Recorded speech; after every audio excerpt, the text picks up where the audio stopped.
This is the one with 2 parts twice. The TARDIS finally lands in the same place twice. But 700 years have passed. And Dodo has basically fucked the entire human race. There is a 2-headed zebra. One-eyed monsters who communicate with sign language. But who later can speak. And they're wearing Beatles wigs. Then our heroes get trapped. In a security kitchen. It's called The Ark. Here we... It's me, JD! Go! Yay! We're embarking on a voyage all through time and all through space. Counting Daleks, Thal Ood, and the Cybertronic race. Sontarans look like taters, and Silurians all have wonky scales. And the Doctor has a TARDIS, we're reviewing all his tales. Who back when? Reviewing all of who there is. Who back when? Subscribe and rate on iTunes, please. Episode by episode, we're trudging down this temporal road. Come join us on this odyssey. What other choice could there be than Who back when? Who back when? Hello, and welcome to episode C023 of Who Back When, a Doctor Who podcast. I am Ponkin, and joining me today on this classic venture is none other than the incredible, the talented, the one and only JD. I got lost. Hello, welcome to the classics. I was heading to do Boomtown, and then I got trapped Well, in I thought a car. I texted you, turn left, it's the second right, and then blah blah, down the corridor. No. I know, but like Donna Noble, I didn't turn left, I turned right, there was Lucy Miller, we got a bit distracted, and I've ended up on an ark in space with William Hartnell. Yeah, aren't you pleased? No. Well, ladies and gentlemen, you are in for a treat today. I'm actually wondering how many of you have watched this episode. Today we are going to talk about The Ark. And what sets this apart from some of the latest classic Who episodes that we've reviewed on the show, this one is fully intact. You can watch it. So very probably, you have. Did you like it? I don't know. We will see. But before we jump into our B-Scout, setting the scene for our able listeners here, I would like to point out that this was directed by a guy called Michael Emerson, who has not directed anything else for Doctor Who. It was written by Paul Erickson, who hasn't written anything else for Doctor Who. It was written by 2 guys. It was co-written by Leslie Scott, who is the wife of Paul Erickson, who hasn't written anything else for Doctor Who. And it was produced by John Wiles, and this was the last thing he produced for Doctor Who. Here we go. Well, you know what? To be fair, a masterpiece of this caliber, any one single individual would not be able to pen it. You need at least 2 minds, right? That was fine, apart from you said that entire sentence, and I thought you were going with it would take a masterpiece to penetrate this. And to be fair, it's true, it would as well. Probably. What do you say we B-Scout up? Let's B-Scout. The Doctor, Stephen, and Dodo fucking Chaplet arrive in a jungle full of animal Smurf, plant Smurf, human Smurf, and weird Cyclops creatures with Beatles haircuts from, well, we never do find that out. It transpires they're in the year Time Lord knows when, aboard an Earth spaceship that they, and possibly the humans piloting it, call the Ark. The Earth has long since blown up, and its entire population, people, plants, several lizards, and all, most of whom have been miniaturized and are kept on shelves, are now traveling through space to the planet Refusis 2, where they aim to make a new home. With the normal-sized humans are, as we said, a race of cyclopses, or should that be cyclopi, called the monoids, who are, for all intents and purposes, their slaves. Together they are the last great hope of the survival of mankind. And then Dodo freaking Chaplet sneezes, and people start dying. You're welcome. B-Scout over. Do you think that's why she's called Dodo? Because she just makes every single species she meets completely extinct? That is very possible. That's not the main thing, the main conundrum that she poses to me, I have to say, though. I mean, we could start off with her clothing, we could start off with her personality in general, her lack of intelligence and her enthusiasm and everything. I think we will. So let's jump into episode 1, The Steel Sky. Which opens up with a freaking toucan full-on kamikazing an unsuspecting lizard. That's it. Opening shots. Doesn't matter. The fact is that, as we find out later on, because it's not a split-screen image and it's not a sort of like stock footage CGI green screened in, the director actually did get a load of animals and stuck them in a studio. Yeah, that's pretty cool. Which makes a change for this era. I quite like it. I think it's awesome. So far, Anyway. I'm not hating this. Anyway. No. For about 5 or 6 seconds. Until This show is almost bearable. for 5 or 6 seconds. Until this sort of creature turns up that is wearing a Beatles wig and has a ping pong ball in the actor's mouth. I thought you were gonna say, I thought you were talking about Dodo. You see, until this creature turns up, called Dodo. And the way that the eye moves is obviously... Like it's the tongue. Yeah, the actor inside the monoid costume is obviously tonguing this sort of ping pong ball to make the eye move, and it's utterly ridiculous. And incredibly erotic. I want the Zarbi back. Really? I think, very possibly, we have now encountered an episode or a serial that you hate more than I do. And spoiler alert, I'm not incredibly fond of this serial myself. And we haven't even met Dodo yet. I know! Anyway, let's do that. Let's meet Dodo. So, the TARDIS materializes, they're in this jungle, outstep Dodo, aka, as you and I have been calling her off-screen since you first even mentioned her to me, Dildo. So, outstep... What the fuck is she wearing? Exactly! So, Dildo Chaplets, we met her in the last episode, in 1966, I'm gonna guess, right? Wearing a coat. She was wearing a coat. Yeah. In the still frame image we have from the end of the massacre, she's wearing a coat. Yeah, now Dildo is sporting medieval clothing.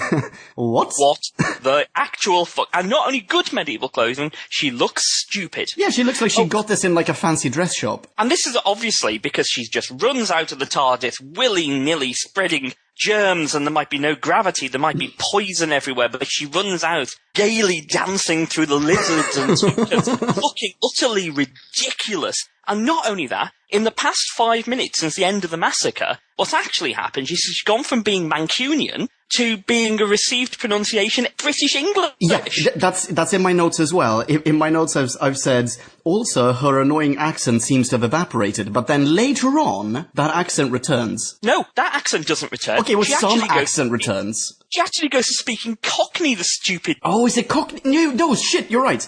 No, wait. I think this is a gradual process. She starts off as Mancunian, then she turns into generic, non-received pronunciation English, sort of generic small-town English somewhere, who knows. Then she goes into RP, then she goes to Cockney. But there is something in between where she's either going through, like, voice coaching with someone on set, or someone just told her off. I mean, presumably someone... Listen, we get that you're Mancunian, but you don't actually even sound it. You just sound fucking dumb. We don't want you to speak like this. And I think she was hamming up her accent in the last episode. Oh, I totally agree. Okay, it doesn't matter, whatever. So she runs out, and Stephen follows her, and then the doc turns up as well. And I just want to point out one thing, just to clarify. At this point, Dildo Chaplets is completely convinced that they have not travelled through time and space. She has... No, she thinks it's Whipsnade Zoo in London. Yeah, exactly. Which makes also very little sense, because how did she get from Wimbledon Common to Whipsnade Zoo by going inside a blue box? Yeah, exactly. So clearly she has travelled through space. But she is completely convinced that it's all a hoax. They're just joshing with her. The TARDIS is not a time and space machine. Boom. Done. Put a pin in that. And then let's return to that pin in like 15 seconds. Oh, forget the bloody pin. She becomes more irritating anyway. Because Stephen is basically irritated by this point and tells her she's a stupid bitch. But in return for this, what she does is she says, "Oh, look, there's a chameleon. There's a lizard. This is a locust." I'm like, are you thick? Why are you pointing at animals and naming them? Why? Well, she's doing it because she wants to, like, prove a point. She's like, no, we are clearly on Earth. This is, like, there are tons of different animals around from Earth. And so far, in the limited logic that this girl is within her cranium, within those parameters, it kinda makes sense. And she makes another reference as well. She says something else. She says, Steve wants to know how she can name all these animals, and she goes, "I learned it in school." Which begs the question, JD, tell us all, how old is she meant to be? Right, well... Well, she's a school child. Well, she was born in 1949. Oh, really? We find out later on, or what? That's in a book. Oh, okay. Can't remember which one, but she was born in 1949. So, assuming she's picked up in 1966, which is when I think... so she's 17. So she's 17. Yeah. Okay. Anyway, alright, whatever, blah, blah, blah, no one gives a shit. Doc turns up, goes, listen, Dildo, you need to calm down, stop running around, I'm running this show, boom, done. I don't know if it's now or if it's later on that he goes, what the hell are you wearing? No, that's later, because what he does now is he comes out of his TARDIS, goes, this is a bit like Earth, yes, but strange readings, and goes back into his TARDIS. It's like he was just on scene for a couple of seconds just because he had to get his paycheck. Well, probably, yeah. I mean, that's exactly why, right? He needs screen time. That's in his contract. Anyway, it does not matter. We now cut across to a different part of this world, right? We don't know exactly where we are just yet, where there's a sort of trial going on twixt humans and cyclopses. There are cyclopses present. I think at this point we've also seen a cyclops Vord hiding in the jungle. Yeah, they Vord hide quite well. Yeah. In this trial, some dude has done something awful. I don't think we find out what he's done, but he's done something terrible. And there were only 3 different options at hand here. Either he will be miniaturized and stored somewhere for 700 years, after which he will be harmless. So clearly he's hurt someone, right? He's been violent in some capacity. They're gonna either miniaturize him, store him somewhere with 700 years, then resuscitate him and rescale him, and then he's gonna be totally fine. This makes no sense to me. What the fuck, man? It's gonna be like a blink of an eye to him. He's gonna be just as pissed off then as he is now. Or number 2... Sorry, carry on. Yeah, or number 2, they flush him out, as in, like, they expel him from their community. Or number 3, I can't even remember what number 3 was. Probably something like chemical castration. It normally is in science fiction. Probably. But, okay. So, I've got a problem with this. Okay. Really? Just one? Alright, go for it. There's a list, but I'll keep it to the main one. Okay. So what they're going to actually do is they're going to stick him in a box. He gets shrunk down to miniature, microcell size, stuck on a shelf. Yeah. So apart from the logical flaws of, it doesn't say he's in stasis. He's basically just shrunk down to microcell size, but which apparently makes him live for 700 years. But how's he going to breathe, drink, or eat, or anything like that? Well, but presumably anyway, he is going to be in stasis. Yeah, but they don't say that at this point. But anyway... No, but you assume. To me, this was basically a much more logistically effective way of demolition manning him. That's it. Yeah, but there is a worse point than that. That was just a little flippant thing. There's a worse one. Okay. 700 years in the future, he gets to wake up and go and live on this nice, wonderful planet that they're traveling to. Yeah, exactly. This is... And every single other human that is putting him on trial and standing around and... They're gonna die in this, spoiler alert, fucking spaceship. Yeah, so he's got the fucking good end of the deal here. Oh yeah, clearly. And I think he knows this, because his girlfriend, I think, is there as well. And the girlfriend is like the daughter of the judge or whatever. And like the elder, the leader of this human population. And she goes up to him and is like, oh my god, I'm so sorry, this is so sad, I'm gonna miss you. And he doesn't even Han Solo her. He doesn't even go, I know. He just turns around, might as well be flipping her the finger, and climbs into this miniaturization cupboard that then shrinks him down to size. And then people carry him away in like a petri dish. And that's it. Anyway. Yeah, that's pretty much exactly what happens. Okay. Fuck those humans. Let's get back to Doc, Steve, and Dildo. Yeah, the docs come back out of his cupboard, and he sees an elephant. And again, they've got the elephant in the studio. That's nice. Yeah, let's address the elephant in the room for a second here, shall we? Sorry. And basically he says, that's an Indian elephant, and, that lizard comes from somewhere else, and this chameleon comes from somewhere else. No, they're all from different places. And he's worried about this. But Dodo had already said it was a zoo, and zoos have animals from everywhere, so his concern is illogical. Yeah. But wait, hang on. This observation, or the observation that you're about to reveal, there's something before that makes his statement even lazier. Because he points out that there is no sky above them. There's a roof. And then immediately after pointing out that there is a roof, He says it's some kind of indoor nature park. That is the laziest assumption ever. It has a roof. Obviously, it's indoors. Absolutely. He also says that the metal roof is radiating some kind of light, or as we humans call it, light. And at this point as well, Dildo Chaplain, she changes gears completely and now fully believes that it's space travel. Like, they are elsewhere. They have traveled. And then, in the space of 1 minute, Hartnell manages to turn into a grandfather by the way, Dildo is sneezing. She's magically getting hay fever. I assumed that it was like an allergy or something. Yeah, me too. And he says, no, Dodo, use your handkerchief. Yes. And what the fuck are you wearing? Have you been... Oh, this is where it is. Have you been fruitling about in my wardrobe? How do you fruitle? What exactly is a fruitle?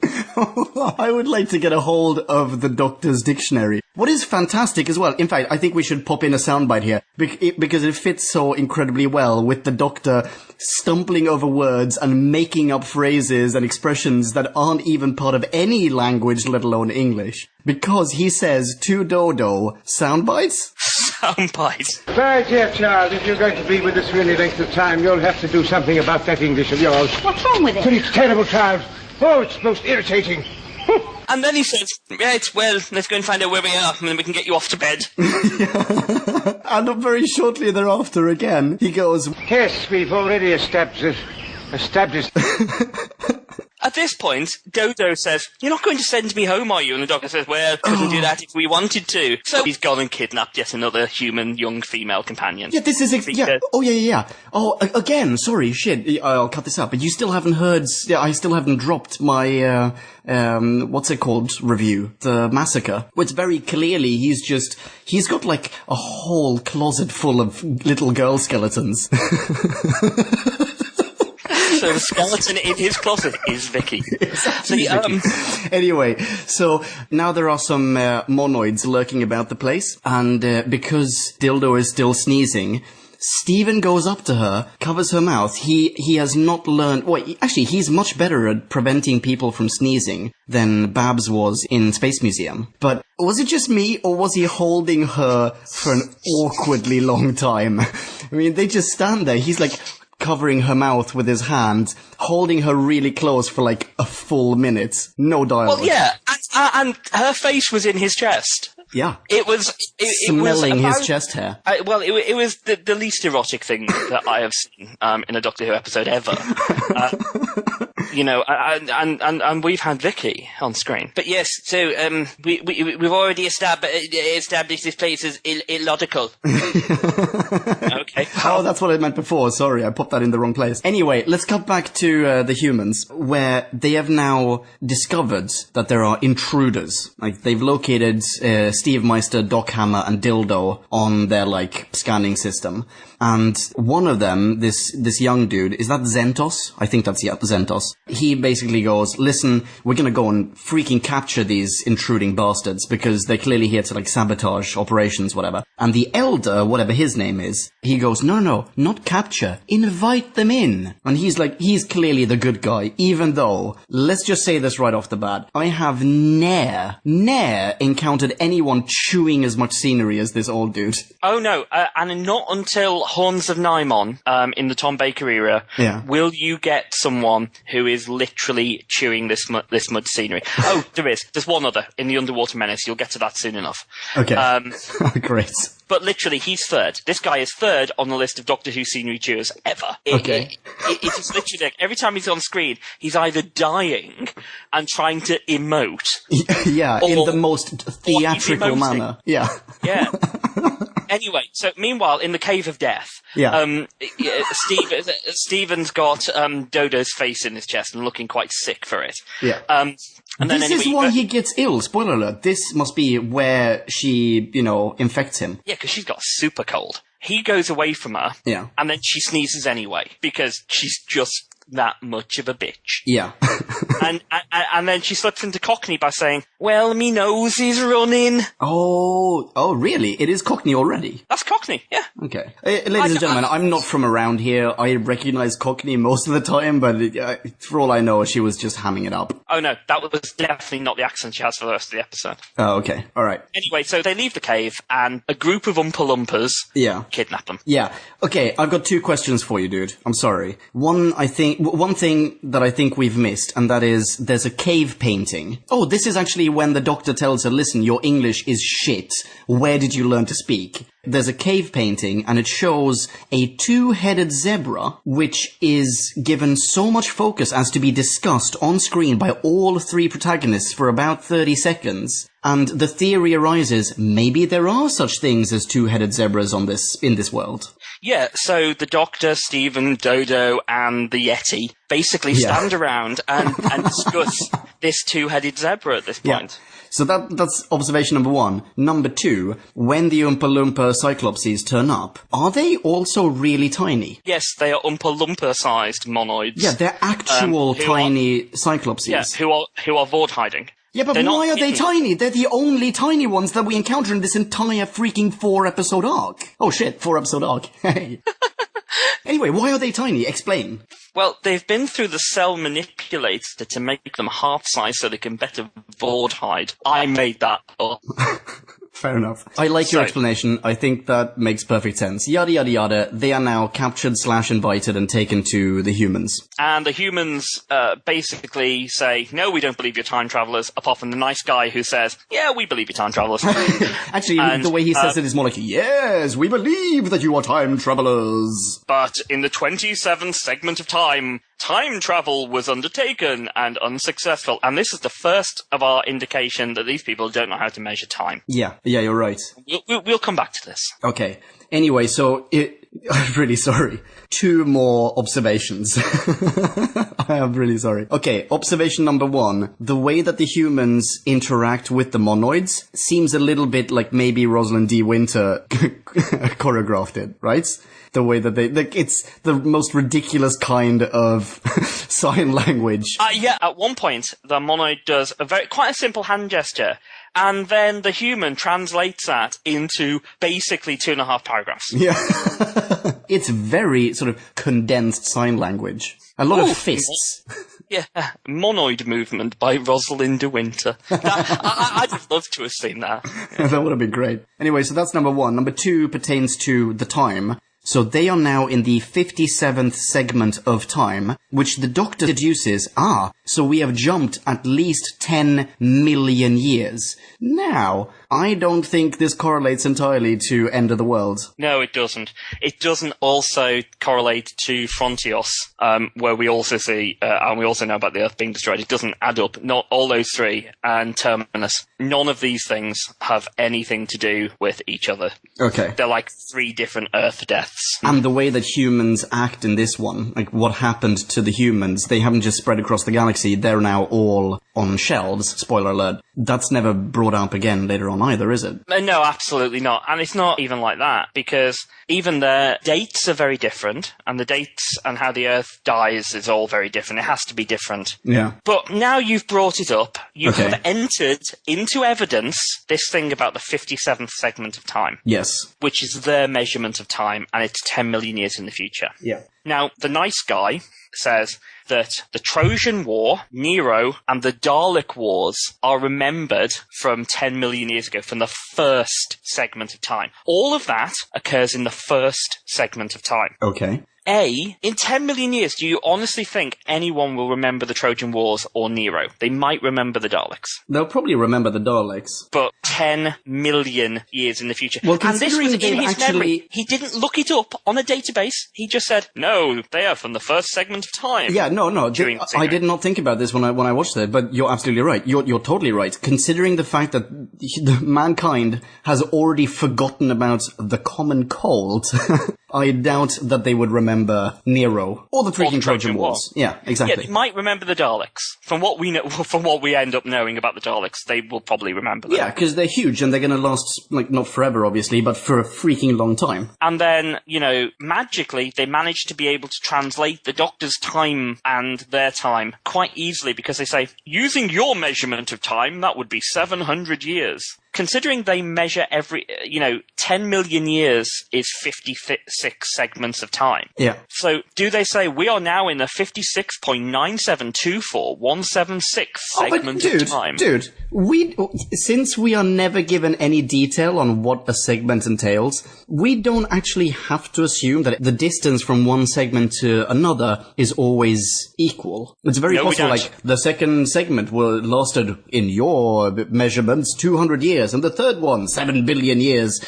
We have absolutely no way of knowing. No, you are absolutely right. Anyway, so we're nearing the end of episode 1 at this point, when all of a sudden, from 1 second to the next, people start fucking dropping like flies from a fever. Oh, before that... Oh, okay, yeah. Dodo gets shown the statue. Oh, yeah, of course. Actually, this is pretty badass. Almost badass. Okay. And it's ruined. It's ruined by Dildo. Basically, there's this big statue, which they say is going to take 700 years to sculpt using the ancient methods. Basically, chisel. Yeah. Right? Not even the freaking Millennium Dome took that long.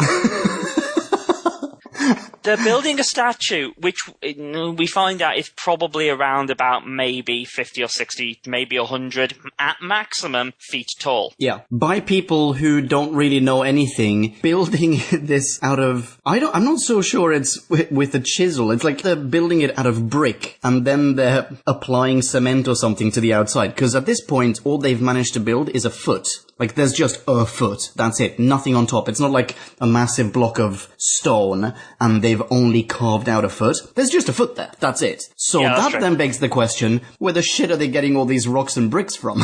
Yeah, when that's... I mean, what's going on? I don't get it. No, but that wait, also shit, makes hang on. sense. Did we even... I think we completely glazed over explaining what this place is. It's a spaceship. It's an Ark. I don't think we even mentioned that, dude. No, and they don't call it the Ark. Dildo calls it an Ark. Dildo calls it an Ark, and later on, the Refusians are gonna call it an Ark. But I think in between, the humans are also gonna call it an Ark. Basically what this is, it's the Chumbley syndrome. That's what it is. Yes, but Dodo actually points out later on in her own plot point that she was the one that called it the Ark, and she wants fucking credit for it. Anyway. Okay, well, let's explain what this spaceship is, dude. It's an Ark. It's an Ark, yes. The last remains of the human race and their monoid servants who came from another planet. But are never explained. But are never explained, and the humans allowed them to live on this Ark with them, and they're all going to Refusius 2 to live happily ever after, 700 years in the future, after building a giant statue, which is going to take them 700 years for no apparent reason. Yeah, we covered that illogical inconsistency, but the rest of mankind, they're all miniaturized on shelves. We said this in the B-Scout, we didn't say this in the actual review, so they're all miniaturized, they're all in stasis, presumably, waiting to arrive on Refusius. Refusius? Where, who gives a shit? Whatever. Alright, people are now dropping like flies, man, dude, seriously. I can't let Dodo get away. Oh, okay, fine, yes. How does she comment on this goddamn shitty statue of theirs? Hey, that's gear. Oh yeah, I remember that. I'm not familiar with this slang expression, I'm assuming. I'm a Scouser, so that's someone from Liverpool. So I've lived up north. I've also worked a lot in London, so I know a lot of Cockneys. I've lived in Surrey, in Middle England, and I've also watched a hell of a lot of TV shows from the 1960s. No, she is just making shit up. No one says, hey, that's gear. Not even in the 1960s. Wait, are you telling me that this is not an expression? No! Well, not unless it was for like 2 days when this was being filmed, and Jackie Lane, who plays Dildo, just thought, well, wouldn't that be nice to drop in? Okay. I don't know. Maybe Mr. Erickson and his wife Leslie figured, you know what? We're gonna make up an expression. Let's just pop this in here. All the kids are gonna say it. It's gonna be all the rage. It doesn't. Anyway, now people are dropping like flies. Yes, finally, because this weirdo fever is spreading super duper quickly. And this makes no sense whatsoever. All because she sneezed in the jungle before. People are now dying. And the explanation that they gave is, all right, well, the common cold was cured ages and ages, like segments and segments ago, and they no longer have a tolerance for it. Okay, but it's moving too quickly. And you know what? What they don't know is that just by touching, like, the bark of a tree somewhere, Stephen has given the entire jungle herpes, and we never find out about that either. That's not the most illogical thing. I have a problem with this. Oh, okay. Because he knows what the common cold is, the old nice guy. Because he mentions it was wiped out years ago. Yeah. So he knows something about it. True. And what they do at this point is, even though they know it's an airborne virus, they bring a dying monoid onto the command deck. Yeah. So basically infecting everyone. Yeah. And not only that. Here, let's conduct an autopsy and then fuck the corpse right in front of everyone. Not only that, they bring him onto the command deck in an airport, like, little trolley truck. Yeah. Which makes the most irritating bleeping sound since the Zarbi. Yeah, and it sounds... fact, I'm sorry, this is so Zarbi that we need a soundbite of this truck. I also just want to point out before we soundbite this, that holy shit, it scratches the ground. Soundbite. Zarbi bite.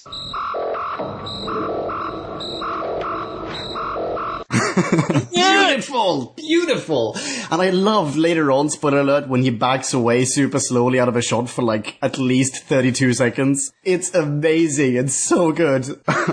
What freaking ever. People are dying. The skeptic dude before, who was Rosalind D. Wintering behind the Elder's back, he now takes charge and goes, fuck those guys, we're now gonna penalize them. And he invokes, quote, the special galactic law. That's it. Oh my god, Terry Nation's turned up. Yeah, it is such a Terry Nationism. It's not like paragraph 37 of the special galactic law. It's just the special galactic law. That galactic law. It's like they only have one of them, but it's really special. Like this episode. Yeah, they're arrested. End of episode 1. Episode 2, The Plague. The Doc, Stephen and Dildo are all put into a cell. And I have a problem with this. Oh, I know. Okay, yeah, go for it. First of all, the Doc is brilliant in this scene. He is, because he turns around and goes, Dodo basically says, it's all my fault, whinge, cry. And the doctor says, oh, for fuck's sake, stop snivelling, you stupid cow. and she says, and she lapses back into Cockney again. Okay. And says, I'm not snivelling, it's just my eyes are running. Oh, yeah. But the rest of us who are watching this episode can't help but agree with the Doc. It really is all her fucking fault. But then he takes the blame for it. First he blames her for it. He goes, she goes, oh, if I'd known that it would be like this, I never would have come along. And then he goes, well, you fucking did come along, so stop crying. And then, maybe 15 seconds later, when he does see her cry and he realizes, oh shit, I don't know if I can bone this underage girl if she's crying, then, only then, does he go, actually, you know what, it was all my bad, don't worry about it, stop crying, please. Yeah, but 5 seconds later, she says, oh, I think my cold's going away now. This is like the shortest fucking cold in living memory. Yeah, she's totally fine. Yeah, but colds don't work like that. Oh, really? You say? Really? Okay. Anyway. Basically, the annoying, the guy that doesn't trust anyone and someone else are watching everyone dying, and they say, well, that their microvirologist is... not entirely sure if he can find a cure for this thing. Yeah, and we find out here that every person has a specific task that is their duty on board the ship. Okay. And no I missed that. person had reckoned on people randomly dying. So this would, like, destroy their society. Why they can't just unfreeze, unfreeze one person and go, hi, I'm really sorry, you're not going to wake up in paradise. Welcome to a cold. The nice guy is chewing the scenery with the microbiologist. And is this when he's on the slab, basically? Basically, yes, because he's not well. Okay, I've got such an observation for that. But yeah, say your thing first. And please remind me if I forget. Okay, so he says there was a cure for the cold, but in the 10th segment of time, it was all lost. If he dies, doesn't matter as long as everyone gets to Refuses. Okay, very true. While he's being examined by, like, this virologist, and his daughter is there as well, there's also a monoid present behind them. They're all wearing mouth guards, like face mask type things, but to cover their mouths. But so is the monoid, who has an eyeball in his mouth. For all we know, they don't have mouths. They have an eyeball right there, and he's wearing a mouth guard over it. That's what I wanted to say. I'm going to drop the microphone and walk out now. And I will never, I didn't spot that, and will never be able to watch that scene again. But I do this in the audiobooks, and I very rarely get to do it in actual Doctor Who. Okay, go for it. The guy that's playing the microbiologist has a rather large Doctor Who connection. Oh, really? Okay. Who's he? He's played by a guy called Michael Sheard. Okay. Who went on to become very famous in a British children's TV show called Grange Hill. Okay. But he returns and plays the following characters in Doctor Who. Dr. Summers in The Mind of Evil, Scarman in The Pyramids of Mars, Lowe in The Invisible Enemy, Murgrave in Castrovalva, and the unnamed evil headmaster in Remembrance of the Daleks. He's also in the audiobook of The Stones of Venice. Holy shit. He just keeps turning back up. This guy is a legend. What's his name? Michael Sheard. Michael Sheard. That is awesome. Murgrave in Castrovalva is one of the roles I remember most of all from Doctor Who, because that was basically the very first full episode of Doctor Who I'd ever watched after seeing the regeneration in Logopolis. So, yeah. So I remember that role very well. Very cool. Very, very cool. Anyway, back in the cell, Dodo shows her prejudice and gives little fucks here for other alien races by saying when there is a funeral procession with some funeral drumming going on outside the cell. Yeah, that they sound like some... Yeah. It sounds like savages. Yeah. Callous little cockney. Yeah, and also, this is coming from someone who had never, for all we know, visited anywhere besides Wimbledon Common and the freaking zoo. Like, she has never been... She's never seen a monoid. She's never seen an extraterrestrial. Now she's on a spaceship in a different time, far into the future. There are cyclopses around, and she is still just casually prejudiced, even though she has doomed everyone to death. There's no shock. Like, there's no, like, oh fuck, you guys were right. Like, we're in space, man. This is insane. There's nothing like that. It's just, I'm a racist and you all just have one eye, so fuck off. That's it. Yeah, she just really does not care. No. Anyway, so what's going to happen now is there's going to be a trial. Though, Lord knows why they even agreed to this in the first place. Because it seemed as though we don't need a trial. We all saw exactly what happened. They've even confessed that, yes, they spread this disease. We're just now going to pop them out an airlock. But instead, there is an actual trial. And and the visitors, Doc, Stephen, and Dildo, one of them is allowed to act as a representative of the accused. And I think he actually even gets a lawyer. Like, there is another good guy, a young dude somewhere in the audience in, like, the human contingent who is totally on their side. Yeah, and I think this is a good point to bring up something else. Okay, go for it. 10 million years in the future, they're still wearing sort of plastic one-piece moo-moo dresses. Yeah, but... fashion has not moved forward in 10 million years. Okay, how about this? They still have bars in the future. As in, Stephen is meant to now represent them, and he's placed in a cage. Like, in a metal cage. What? This is the year 10 million something, and he is... oh, whatever. Okay, I do not give half a shit. Alright, so they have this little trial. The trial ends... I mean, it goes on for quite a while. Let's speed through the trial, dude. It goes on for quite a while. In the meantime, the Elder, who is ill, he's totally on the side of the Doctor and everyone else just to be given a chance to rescue everyone, to cure this disease. But he is now stuck in his little, like, on his hospital bed, talking to a one-way TV screen so no one can hear him. But he's perfectly lucid. Why is he not still running the show? He's just there complaining that the people who have just essentially usurped his throne are running the show in a way that he wouldn't accept. But so whatever. The trial goes on. It doesn't matter what they say. Stephen is sweating fucking buckets. And on. Yeah, and on and on. It takes forever. But in the end, the verdict is reached. The visitors, Doc, Stephen, Dildo, they are to be killed. And then what happens? Then Stephen comes down with a cold and collapses. Yeah. Which apparently is what happens when you get a cold. Yeah, exactly. And then someone gives, I think his daughter, gives the elder a microphone, and he just says, hey, listen, here's the deal. I'm still here, guys. I'm still alive. He's basically Will Ferrell in Austin Powers. He's like, I'm in a lot of pain, but I'm still alive. And by the way, since I am alive, I disagree, so let them live. And so literally, after we have endured something like 10 full minutes of them reaching the conclusion that they're gonna die, after 15 seconds of him speaking into a microphone on a freaking tannoy, boom, now they're meant to live. That's it. Yeah, and basically, you know, you can only live if the doctor cures us all. But because I don't entirely trust him, then he must use the young one as a guinea pig. Stephen, yeah, exactly. He's gonna use Stephen as a guinea pig. These are the orders.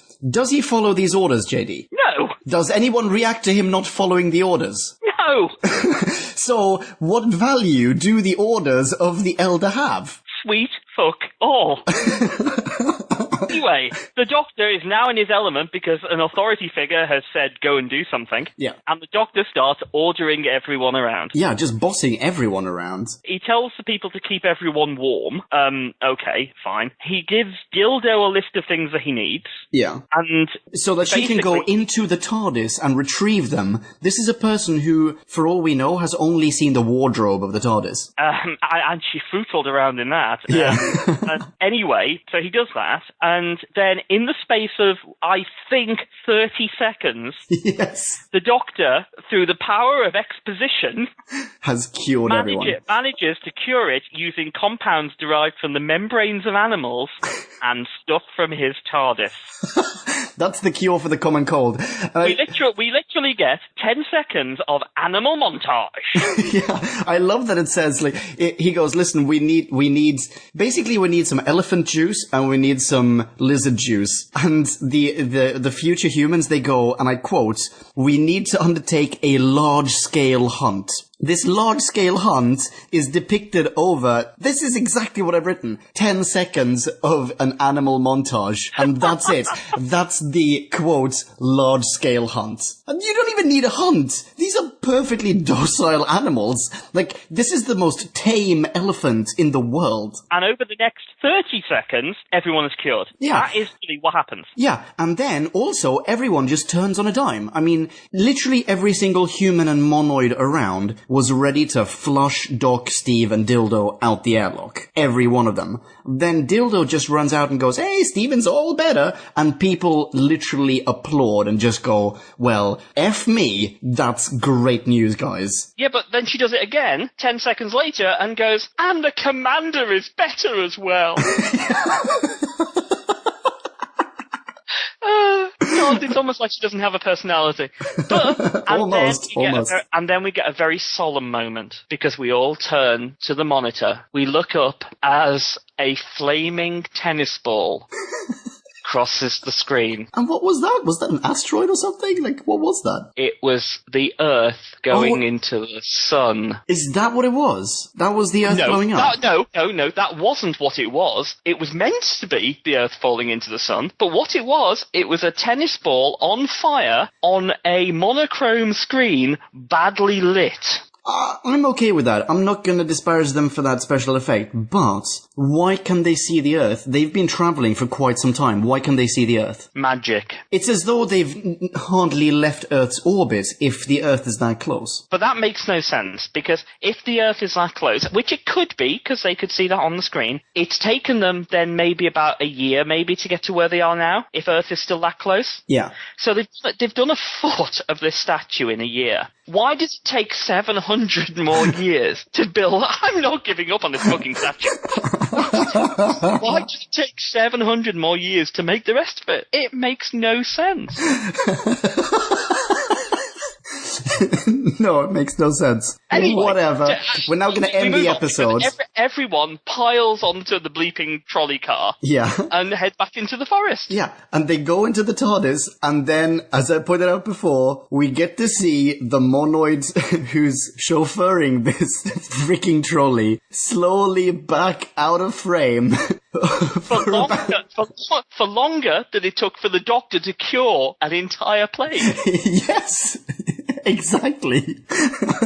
And that's the end of the episode. Wait, hang on, is that... Yes, that is the end of the episode. That's the end of the episode, and basically the end of the story. So I give this a 2.5 out of 5.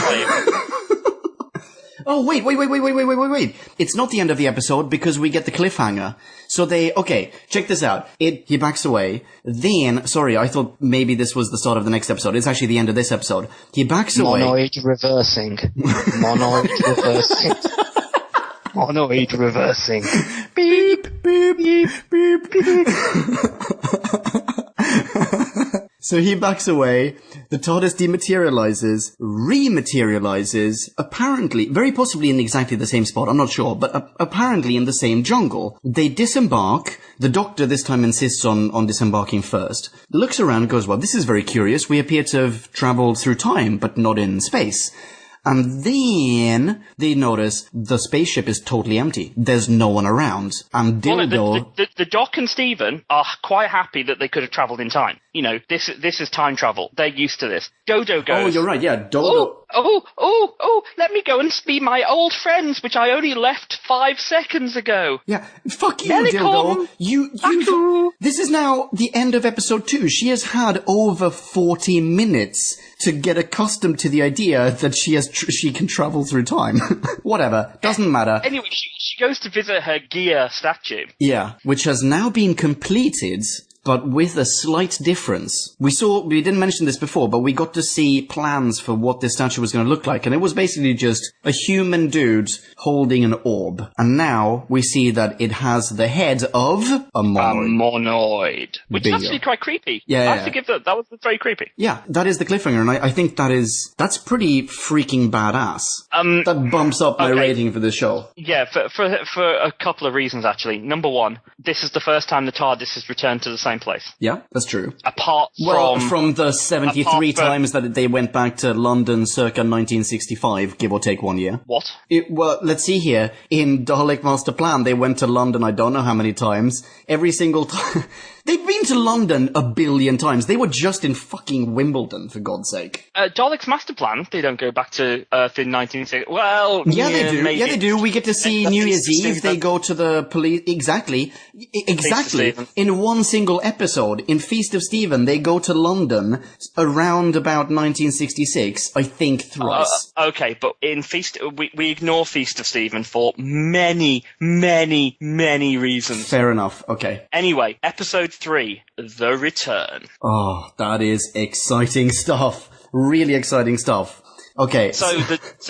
Basically, the time travelers go back to the trial contact center control panel place, and the Doctor starts fiddling with the instruments and finds that, well, they've added some sort of automatic guidance. Yeah. Which is not really ever mentioned again. We can put that in the Yeti pile along with the zebra. Yep. And then he flicks a few switches and sees on these tiny little TV screens that there are actually the Guardians, as they call themselves, the alive and kicking, regular-sized humans.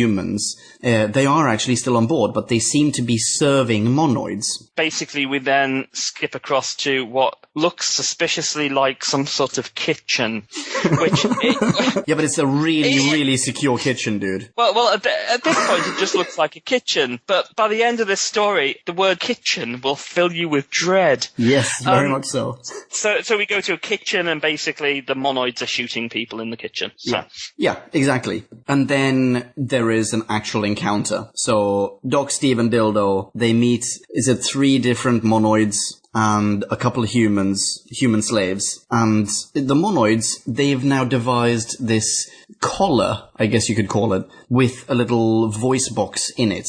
And over the course of the next 2 episodes, there is no consistency here. Normally, they have to hold on to this little box on their collar to speak. but every now and then they don't have to. And also, they don't have mouths. We can only assume that they communicate either via Rosalind D. Winter-style sign language or via telepathy with each other. But henceforth, when monoids want to speak to other monoids, even when they're not in the company of humans, they will use that voice box. But that's not the most illogical thing which is going to happen in this. Okay. Because the monoids, of which there is quite a lot of them, Yeah.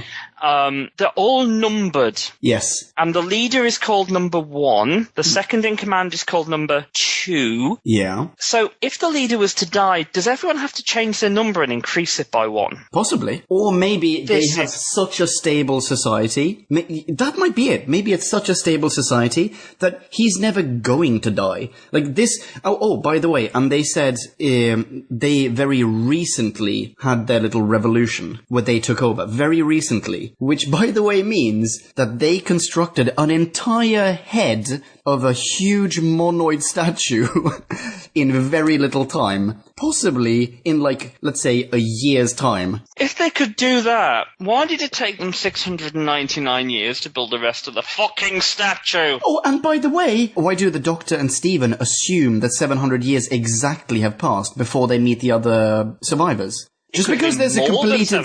Exactly, just because there's a completed statue over there that, by the way, looks nothing like Spec, why would exactly the construction time have passed? Ridiculous. Emphasis on the dick. But, remember a few minutes ago I talked about Michael Sheard, who was going to be in many, many more episodes of Doctor Who. Yes. The monoids. Their voice is being done by Roy Skelton. Okay. Now, Roy Skelton was the voice of Zippy and George in some ITV children's TV shows. Okay. Called Rainbow. But his Doctor Who connection is...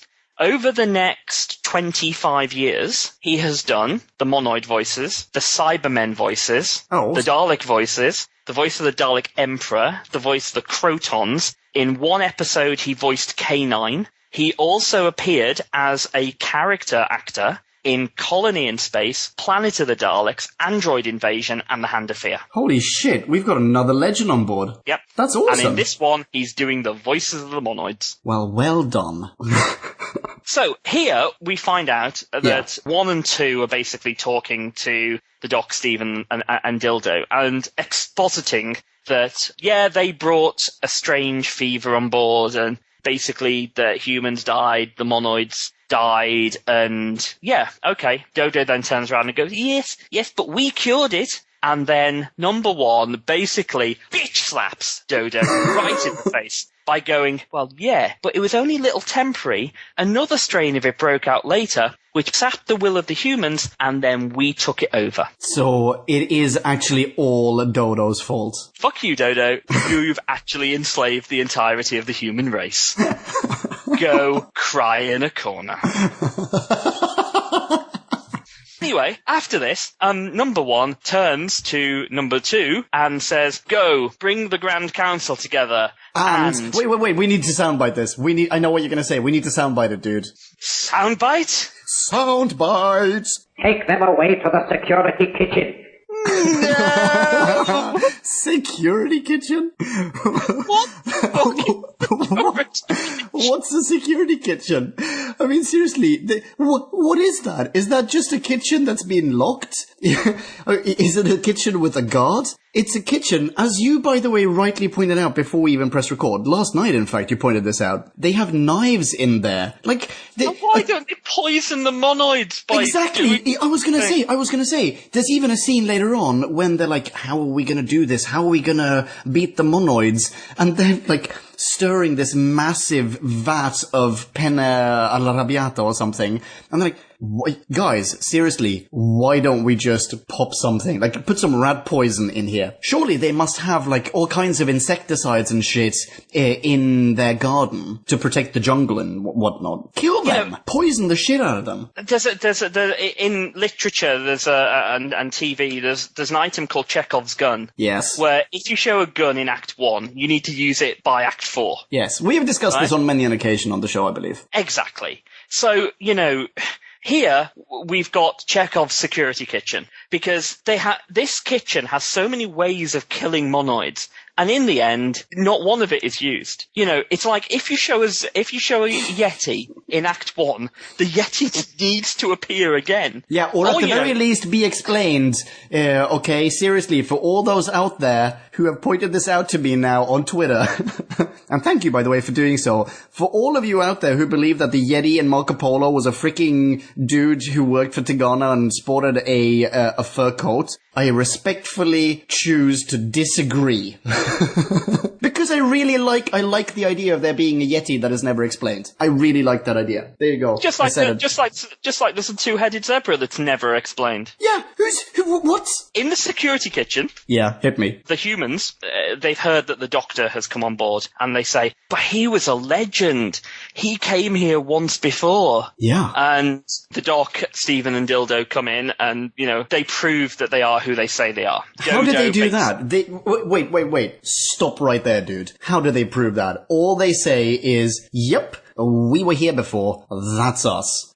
Dodo says, yeah, I named the Ark. It was all me. It was my idea. I called it the Ark. No one called it the Ark before I called it the Ark. Oh, and then we cured the strange fever on the Ark, which I named. I called it the Ark. No one else did before me. Yeah, why doesn't she also go, oh, by the way, in case you don't know what I'm referring to that strain of fever that I literally just found out not 5 minutes ago is also the cause of all of you guys now having been enslaved. And then Stephen turns into Vicky from a few episodes ago. Okay. Because he turns around and goes, right, you're all wimps. It's time for a rebellion. Yeah. It's Space Museum all over again. Oh, pretty much, yeah. And the doctor goes, yes, we must rebel quickly.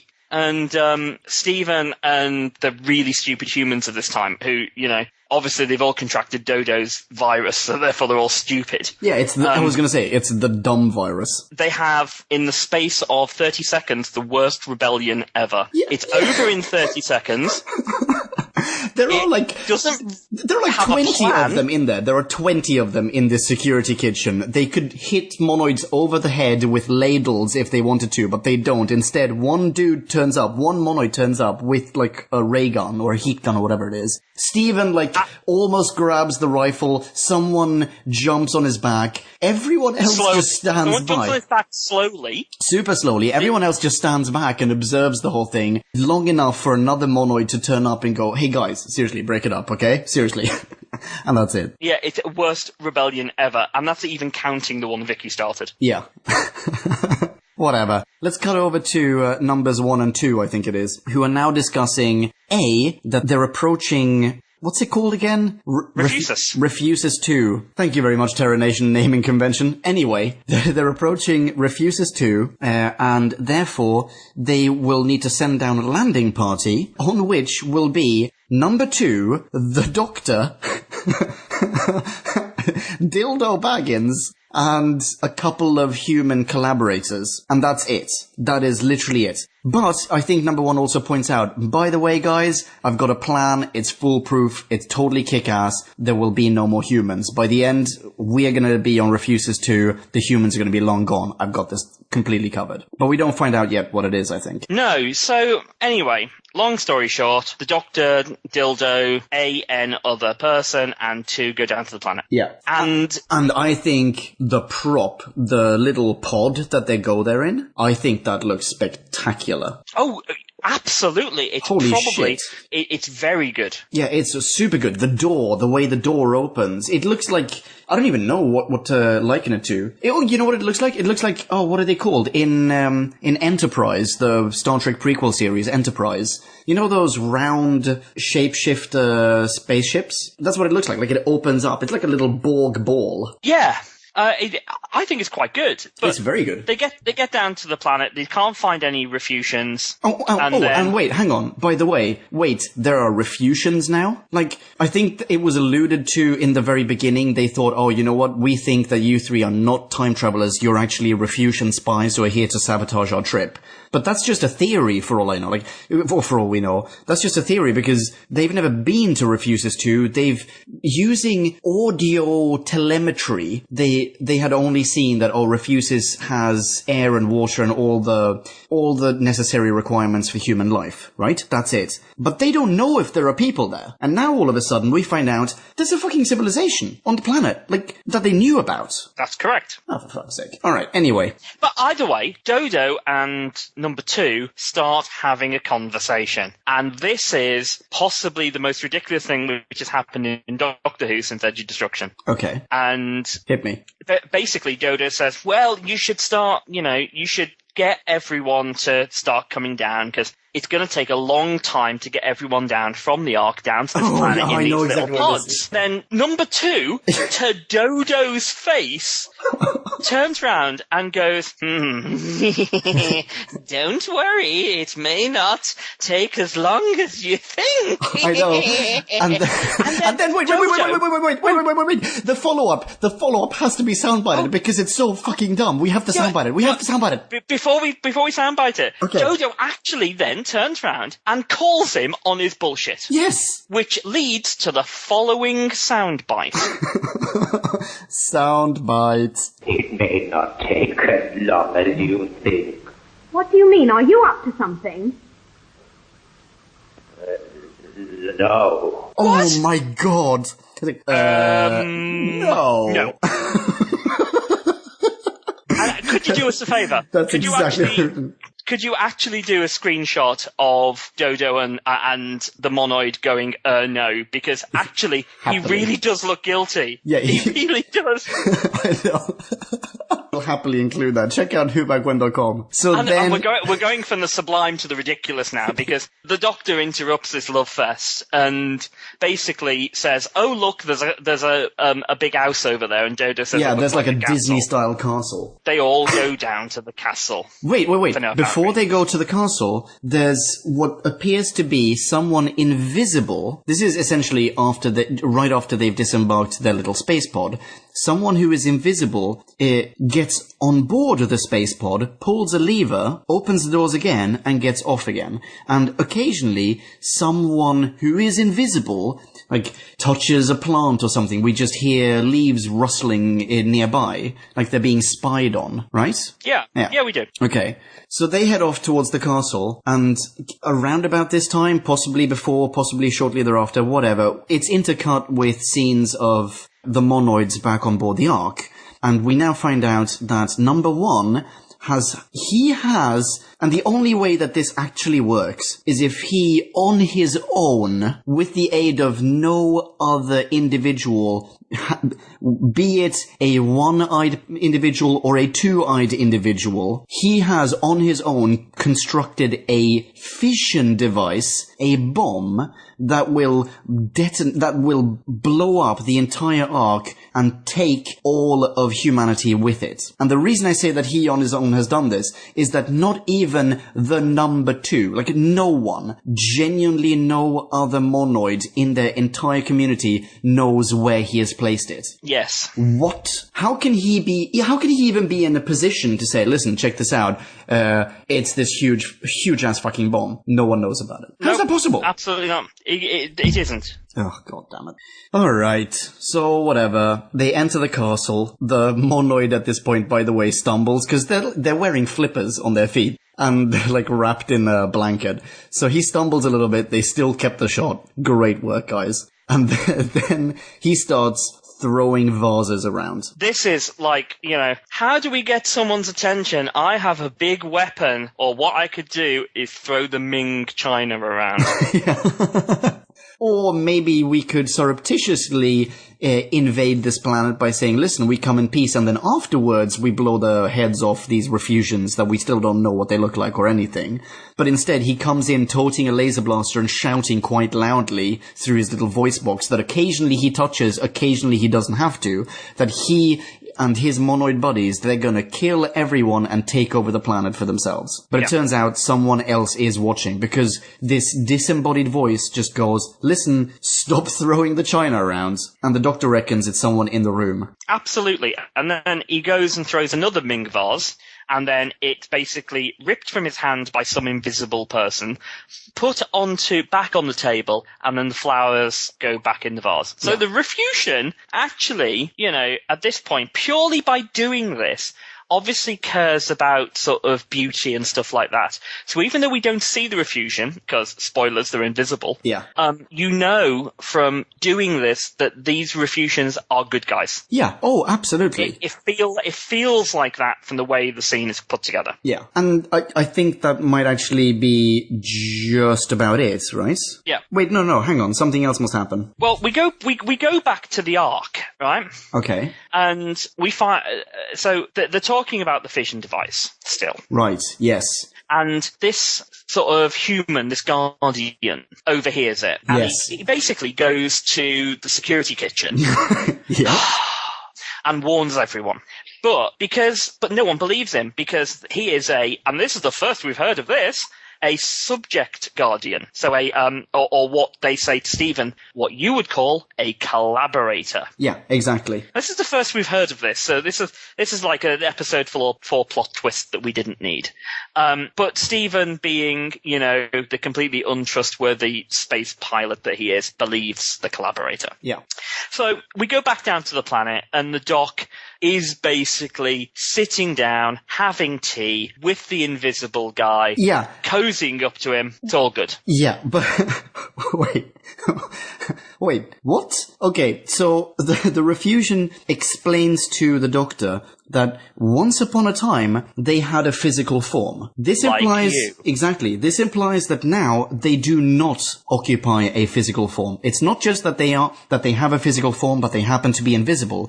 They actually are disembodied voices, like they're just energy or something. And this is all because of some terrible accident. There was a solar flare or something, and that somehow. No, I'm sorry. My turn. I need to stop you there. Okay. It's not a terrible accident because it was a galaxy accident. That's how he describes it. Oh, that's what he says? Galaxy accident? Once we had shape and form like you, then there was a galaxy accident. I misheard that. I thought he said a terrible accident. No, it's a galaxy accident. Okay. So, bloody Terry Nation. I know he didn't write this article, but I have a feeling he creeps into the office at night and just writes... just pops in, galaxy and space and special galactic law. Whatever. Alright, so the point I was going to make was they do not have a physical form. But despite that, now, and also at the start of the next episode, because, spoiler alert, we're now approaching the end of episode 3, the Doctor and Dildo, they're basically Clint Eastwooding this empty chair in which apparently the shapeless, physical body-less Refusion is sitting. And yet it has more personality than Dido. Yes, okay, that's very true. Whatever. So then... Okay, remind me here. One of the monoids needs to go back up to the station with one of the collaborators who are down on the planet. What happens is the collaborator realizes that what Dido realized about 10 minutes ago, which makes him actually slower than Dido, which is amazing. Okay. That basically the humans are not going to come down, and basically attacks number 2. And is killed. And number 2 shoots him and is killed. So what happens then is number 2 contacts the Ark in space. Oh yeah, you're right.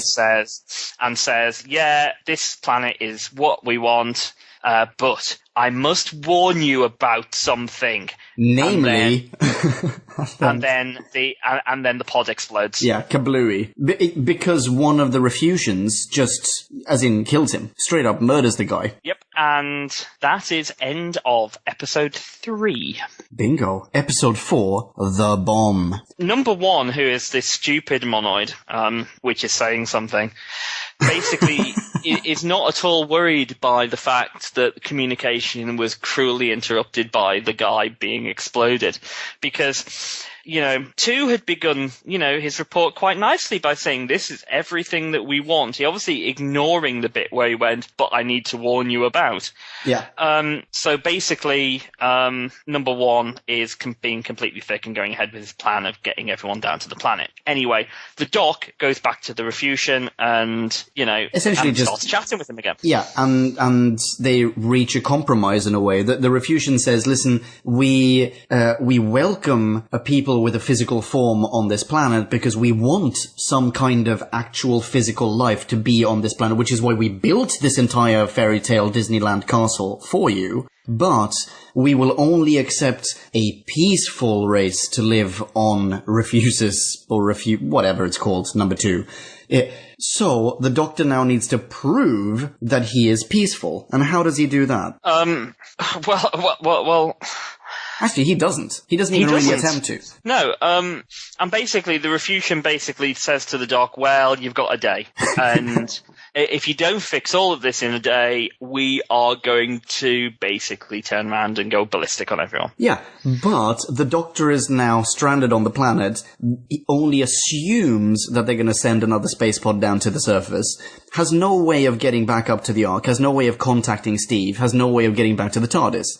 But, as luck would have it, number 1 upstairs goes, listen, I'm completely fucking mental, and I'm gonna send down another party. In fact, I'm gonna tag along aboard that party. And we also find that there is already a little bit of dissidence towards him among the monoid contingent. So it's number 4. Yeah, number 4 thinks that he is being a complete shitbag and starts conspiring against him. Number 1 finds out that number 4 thinks that he's a shitbag. Number 1 says, it's fine, it's okay, if he proves himself to be a true shitbag, we will deal with him when the time comes. And then they set off towards the planet, right? I think. Yeah. And in the meantime, Steve is there. Yeah, meanwhile, in the security kitchen, they realise that the monoids are massing outside and they're all sort of getting ready to leave. So Steve and the stupid humans come up with a completely stupid plan which manages to fool the completely thick human, and Steve manages to escape the security kitchen, which is just what should have happened in the last episode. Yeah, whatever. So now they've taken over the Ark again, more or less, and they realise that since there is a bomb around somewhere, for some reason, it's going to blow up in exactly 12 hours, right? I think so. Yeah, I'm not sure how, but yeah. For some reason, it's going to be in 12 hours. So now they need to find it. They start scanning. They're standing right next to the giant statue that gets all the attention of the camera lens at this point. And they're wondering, where can this bomb be? It must be somewhere kind of monoidy. Wonder where it is. Don't know. Meanwhile, back down on the planet, Yep. number 1 turns up. Yeah. Sorry, can I just interrupt you there and just say, holy fuck, episode 4 of this serial is complicated. Like, there is so much back and forth between the spaceship and the surface. There are all these stupid numbers of the monoids. It's impossible to keep track of who's a dissident, who isn't. There's way too much going on. Why do they have to travel back and forth between the spaceship and the fucking planet over and over again, and over and over and over again? Why can't we just have one trip and that's it? I have no idea, because it makes very little sense. But number 1 starts heading off because this is his planet now. Number 4 or number 3 find the one that the Refusion blew up, and well, this is a danger. We need to get back to the Ark and turn off the bomb, and then we'll go off on the Ark to another planet. They're now all in the fairy tale castle, and the Doctor and Dildo, they go, listen, we are now somehow gonna find out. Oh no, wait, hang on. They go to the spaceship, one of the spaceships that's landed, and say, and call the Ark, right? That's correct. They space telephone across. And they say, Stephen, we have to warn you that there's a bomb. There's a bomb on the sheet. Oh, for God's sake, Doctor, I know, okay? I haven't been in the security kitchen for nothing. Don't think I didn't know already. So the Doctor now says, listen, I'm going to find out for you where the bomb is. But keep looking, for God's sake, my boy. Whatever. The Doctor and Dodo go off and meet either 3 or 4. And 1, I think. And then he's got taken to go and see 1, and... So unnecessarily complicated.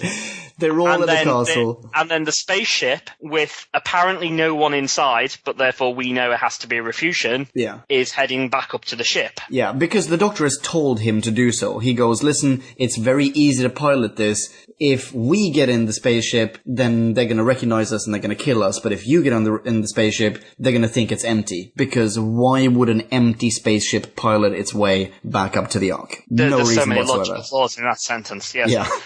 Whatever. So One and the Doctor start playing word games with each other, because One turns around and says, where are the Refusions? And the Doctor says, well, my boy, I haven't seen any Refusions. And I'm pretty sure he uses that exact same joke at least 4 times in this episode. Yes, he does. Yeah. Every single time someone goes, yeah, but where are these Refusions? He goes, I don't know, I haven't seen one. Really? Have you been in touch with them? No, I don't think we've seen a single one of them.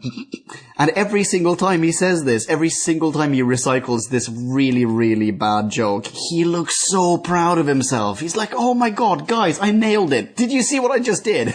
Alright, whatever.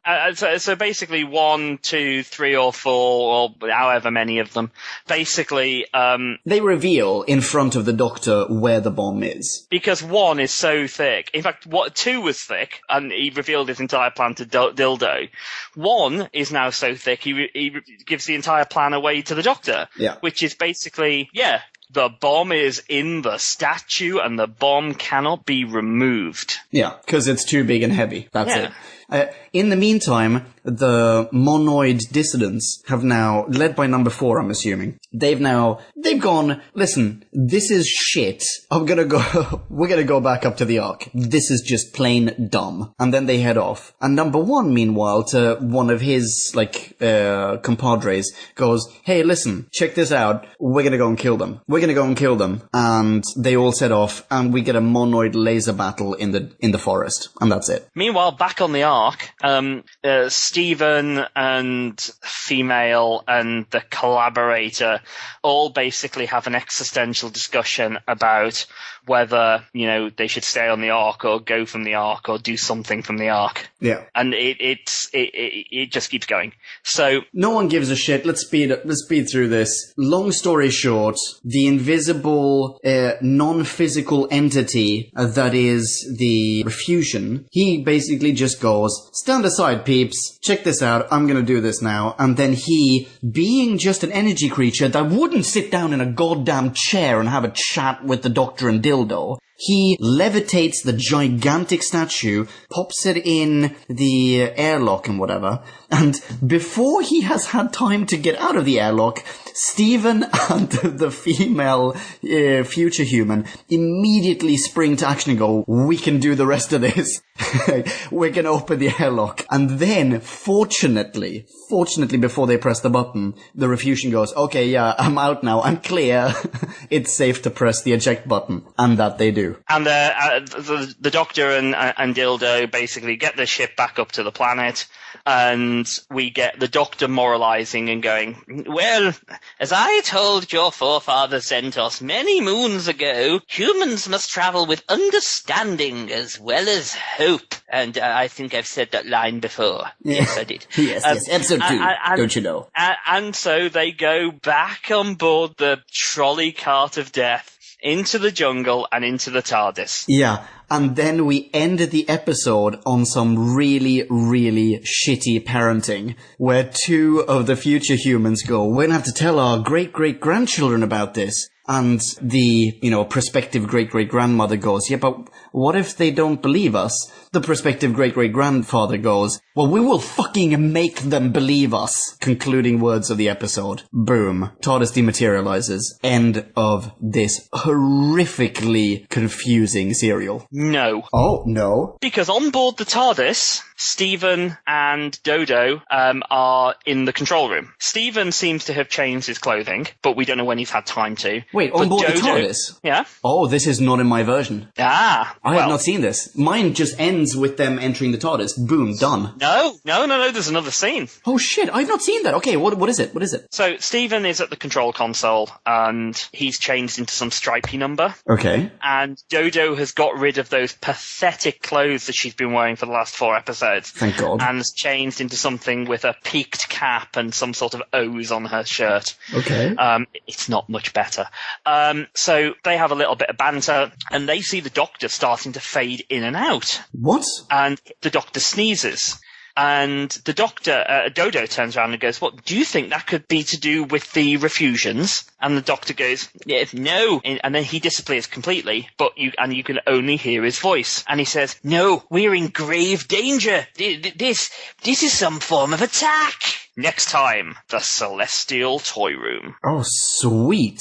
Oh, I've not seen this at all. Okay, I'm assuming / hoping that the next episode will start with that scene.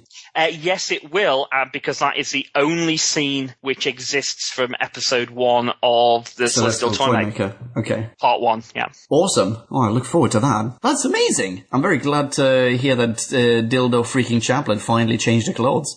But not her personality. No, she's now wearing the clothes of some other teenage girl that the Doctor must have abducted at some point prior to the start of the show. Right, shall we review this bad boy? You first. Okie dokie. This is your podcast. I'm just guest starring. Reviews. At first, I have to say that before we started reviewing this, I thought it was a lot better than I think now. But this is now roughly, holy crap, 2 hours of vitriol later, and I am not impressed. It's just way too confusing. There are tons and tons of, and we've encountered this on Doctor Who before, on Classic Who anyway, where there are tons and tons of ideas just being introduced. In Edge of Discretion in particular, I'm thinking, lots and lots of different ideas that on their own would have been tremendously awesome if they had been followed up on, but they're not. No one cares about them. Everyone just forgets that they were introduced ever, such as the two-headed zebra. Every single problem that turns up is just solved in an instant. There's a fever, boom, fever done. There's a revolution, oh, boom, revolution done. There's an attempted counter-revolution, oh, problem solved. Absolutely nothing pans out. Everything is too complicated. The end is... It's as though they didn't want this to be a 3-episode arc that made moderate sense, so instead they stretched out episode 4 and added, I think, 3 or 4 different trips back and forth between the arc and the planets that we really do not need at all. It would have sufficed with 1 trip and 1 phone call, but instead we get stuff that just makes it so confusing that it's almost impossible to appreciate the end of this episode. The Refusions, as characters, I enjoy them, but they make no sense whatsoever. Either they have a physical presence or they don't. We don't get it. Are they invisible? Are they energy? We don't know. There is no explanation. We, by the way, never even find out who the fucking monoids are and where they come from. Why are they there? Okay, there's no point in repeating everything that I dislike about this show or about this serial. 1 last thing. Sorry, 2 last things. Fuck, I'm sorry. Number 1, God, the Refusions are such a cheapo cop-out. It's as though they spent so much money on that beautiful space pod that they then just popped in yet another invisible creature into this show. And it feels like a little bit of a cop-out. And the number 2, the very last point, is Dildo Chaplet. I hate her. I don't understand her as a character. I don't get why she's even there. Either she accepts that they're traveling through space and time, or she doesn't. She's completely annoying. You've now pointed out on multiple occasions that her accent is inconsistent as well. I fucking hate Dildo, and I really, really hope that either she leaves the show very soon, or she improves. I have absolutely no energy left. I'm gonna give this 2.7. Fuck this episode. Okay, I have a few problems with this episode. Okay, then. And I'm not going to compare it with anything that comes after, because for Classic Who, I'll limit it to everything which has come up to this point. This is quite blatantly two-parters stuck together to make a 4-parter.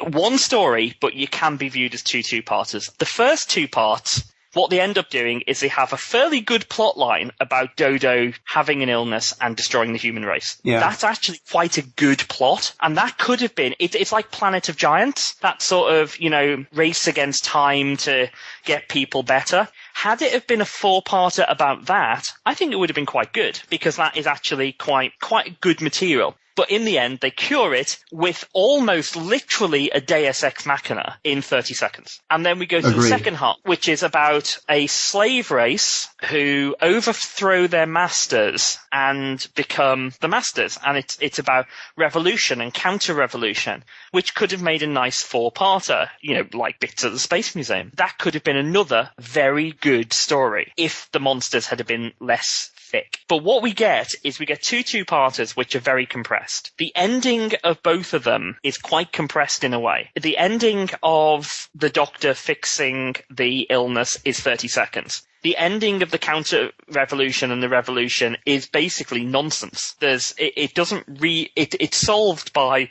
invisible refusions. It is literally Alien as godlike entity solving the plot for us. The Doctor and Stephen basically do fuck all to solve the plot. And we're therefore left with something which is just a terrible mismatch of wastes of time. Okay, you've done it, and now I'll do it. I'm sorry. Dodo is the worst of basically William Hartnell's single white female companions. They've gone in descending order. Susan was the best. Vicky, and I had a Vicky irritation index, right? Yeah. Vicky was not the worst. That falls to the Dodo depression score, right? Okay. On that, how depressed Dodo makes me in the episode. And Dodo, the Dodo depression score for this episode is a 7. She makes me that depressed. 7 out of 10 for her depression. So she gets worse. Well, I look forward to that. How much longer is she going to be on the show? Please spoil this for me right now. Right, not very long. Thank God. Okay. She leaves in... Am I allowed to do mini spoilers for whobackwhen.com? Yeah, spoil it. Ladies and gentlemen, spoiler alert. I will be returning at some point to actually do an episode called The War Machines. Yes, you will. Which is Dodo's last episode. Oh, thank God. All right, that's something to look forward to. Basically, she was in The Ark, the Celestial Toymaker, Gunfighters, Savages, and War Machines, and that's it. Okay, that's fine. And she doesn't even get all the way through War Machines. So I don't like her. Jackie Lane, this is basically what she did in acting, was play Dodo. After this, she went on to become a theatrical agent. And she was far better at that because she actually represented someone or two people with Doctor Who connections. Oh, really? She was a theatrical agent for Jana Fielding, who went on to play Tegan Javanka in Peter Davidson. She managed Nick Courtney, who played Brigadier Alistair Gordon Lethbridge Stewart. Awesome. And she was a theatrical agent for someone who has probably the biggest Doctor Who connection you can imagine. She was a theatrical agent for Tom Baker. I knew you were going to say that. I knew it. Oh, fantastic. So, Jackie Lane, I'm afraid you didn't do well as Dodo, but you were the theatrical agent for Tom Baker. Everything is forgiven. Yeah. You're okay in my book. So my score for this episode is as a 1.4. It is awful. Really? That's very intense. Okay, there needs to be an addendum to my review. Your review was infinitely better than mine. I want to address the issue of this being a double two-parter. You're absolutely right about that. Both the second episode and the fourth episode, they end incredibly abruptly and in Deus Ex Machina. But I'm wondering if maybe the first story could almost be compared to The Rescue, where we had this very, very swift, very linear, very easily resolved problem that just serves to introduce a new companion. And in that case, it was Vicky. In this case, it's Dildo Chaplet. However, that first double episode and the second episode, they're tied together in a way that, as I said when we got there, I think is really cool. I love that the first double episode sets up this statue as in, like, okay, when it's complete, 700 years will have passed, and then we return, boom, it's complete. Holy shit, we're in the same place, and it's different. It's got a monoid thing. We see the same culture from two different perspectives. I really like that. I think that's, conceptually, it's pretty clever. Unfortunately, it's just never worked out. Like, it doesn't pan out. So much potential, nothing's done with it. Really sorry. Anyway, that was it. Awesome review, dude. Listener minis. Reviews! Reviews. We have a couple of listener minis as well, and this first one comes from Steven. How you doing, dude? Stephen begins. The Ark is the first TARDIS adventure for companion's Dodo chaplet, and in it she set what has to be the record for the most damage done by a companion in the shortest amount of time with the least amount of effort. Sorry, I can't help but agree with you there, Stephen. Yeah, well done. Yeah, sure, Rose Tyler nearly broke time in Father's Day, but that took 8 episodes into her run. That took running into the path of a speeding vehicle. That took work. Dodo nearly wiped out humanity within 20 minutes by sneezing. That said, I don't have any particular like or dislike towards Dodo. I do like her interactions... Yeah, me too. I do like her interactions with the Doctor, as he deals with a granddaughter figure who is a very different creature from his beloved Susan, an adventurous Vicky. His annoyance at her slang was good for a few chuckles. On the con side, I can't tell if she was exceptionally slow on the uptake or just in denial about travelling through time and space. Both. This was an interesting episode in a few ways. I think this is the first episode to directly show the direct consequences of the troop's involvement in a world's affairs. It's also the first I can think of to revisit a location that the troop have previously been to. I can't think of anything else offhand that does this until John Pertwee's The Curse of and the Monster of Peladon episodes. Just interject, maybe, how about London? Yes, but what, I'll come to that at the end. Okay, I'm sorry. Stephen, I'm really sorry. Stephen, I really apologize. Stephen, will you forgive me? Okay, JD, carry on. We also have humanity's turn of fortune as the troop doesn't prevent humans from being weakened to the point that the monoids take control, as immediately demonstrated by the revelation of the monoid statue at the halfway mark. While predating the film, though not the original novel, my first thought went to the ending shot of Planet of the Apes. Oh, nice. Yeah, very nice. Stephen goes on. I've said plenty of times that I forgive poor special effects. My rule has been not to mark down for them, even if they're silly. Won't stop me from talking about them, though. The monoids make me think of Alien Beatles fanboys with their various mop tops. Their language collars in the second half look like they're made of papier-mâché, and you can see the zippers in the backs of the costumes throughout. My one serious complaint about the monoids would be how they seem to just turn evil. They're presented as partners with humans, and even if they weren't completely true and they were servants, they never seem anything close to the kind of slave race we've seen in the modern-day Ood. Yet, the moment humanity declines, they're on top and ruling humanity with a hairy iron fist. Now, I procrastinated some between rewatching the story and writing this review, so maybe I missed something, or I'm misremembering, but even with the 700-year gap in time, it seemed that the monoids went from decent fellows to humans must die very quickly within the story. Nice one. Okay, he goes on. The Refusians, while probably another budget cop-out like the Vizians from the Daleks' Master Plan, are an interesting concept in that they're a disembodied alien race that would actually enjoy having people living on their planet again. They just want to make sure they like their new roommates. I wouldn't call The Ark a bad episode, but other than a few minor points, I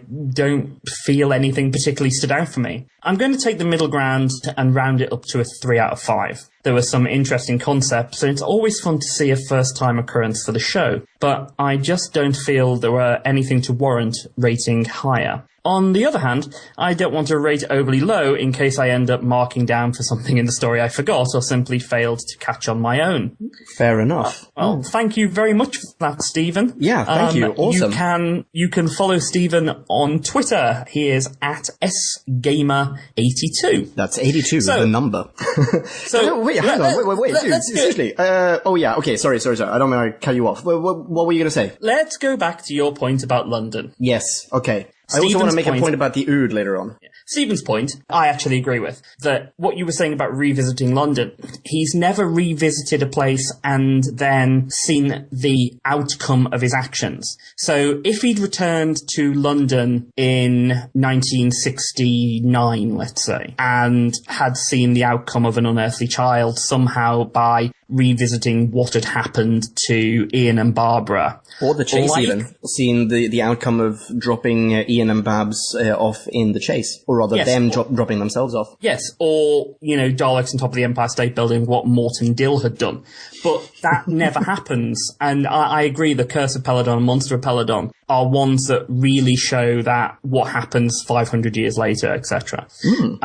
Interesting. So it's not until later on that he revisits London and you see an outcome of an action which occurred before. And that happens all the time in modern day Who. Yeah, that's true. Cause and effect in modern day Who happens a lot. But no, I think that Stephen's point is absolutely perfect there. Yeah, I know. I'm sorry. I'm just teasing, Steve. Sorry. Nice point. Very nice point. I'd like to point out, very well observed in terms of the reference to the Ood, or rather the comparison with Ood. As far as I can recall, we did not make this comparison in our review, so this was very well observed, Stephen. Nice. Slightly embarrassing that we didn't pick up on this ourselves. No, very well done. However, I'm not so sure we found out enough about the monoids to even say, you know what, they were already evil, or you know what, this was too sharp a contrast. I think we found out nothing about the monoids. We didn't know if they were good-natured or actually just personally felt enslaved and wanted to rebel throughout the entire first half. What do you think? I really don't think that they were a slave race in the first one. I really don't. They were part of the trial. They seemed to be, helping out at the trial. Quote-unquote speaking role in the trial. I don't remember there being a monoid witness or anything like that. Well, no, they wouldn't have a speaking part in the trial because they couldn't speak. Excuse me, hello, sign language, what? Well, yeah, but they could have accidentally moved their lips and meant 4.5 paragraphs, as we found out in the first episode.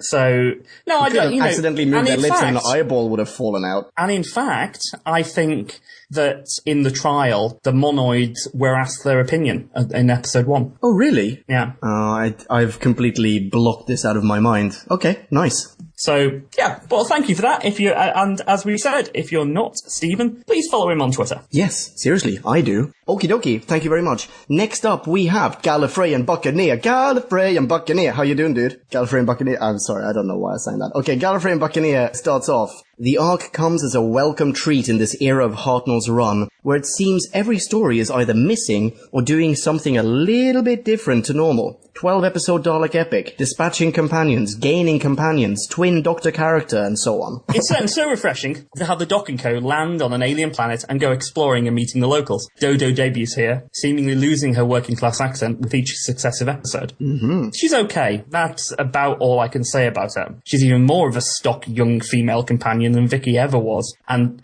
to be honest, Ponkin, when we were doing the Vicky irritation index back before I joined... Oh no, what's going on?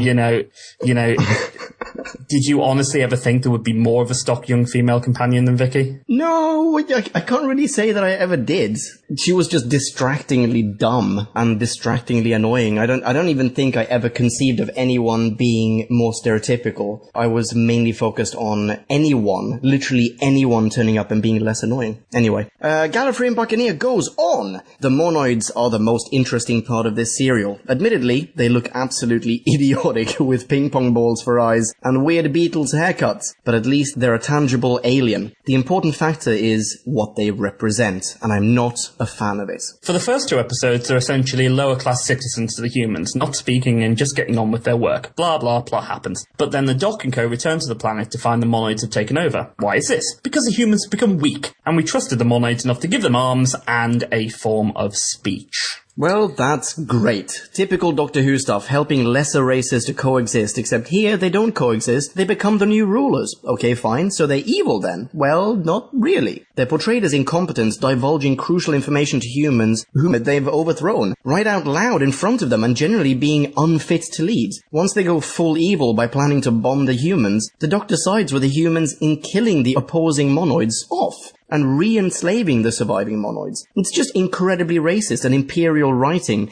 the exact kind of thing that doesn't belong in Doctor Who. Even in this early era it doesn't belong, and I'll touch more on this in The Celestial Toymaker, as it just goes against the ideals of the Doctor. Looking forward to reading that one. He didn't snub the entire Sensorite race just because of a few bad apples. It's equivalent to him meeting peaceful Germans in the 1930s, returning in 1941 to find Nazis subjugating the country, and aiding the Allies to destroy and enslave all of Germany, not only the Nazis. We didn't do this to the Germans, and it's just wrong that the Doctor, who stands for the best of humanity, would support the condemnation of an entire race to be subservient, only because they choose to try and be independent. It stinks of the whole white man's burden thing of the late 19th century, and is very much out of place in Doctor Who. Despite these misgivings, I can't deny that the story works. It whizzes along at a good pace, and it's nice to have an alien planet exploration episode. I have to majorly mark down an otherwise good seal of horribly backwards writing. The Ark gets a 1.5. So I'll touch on something because I'm not doing the Celestial Toymaker,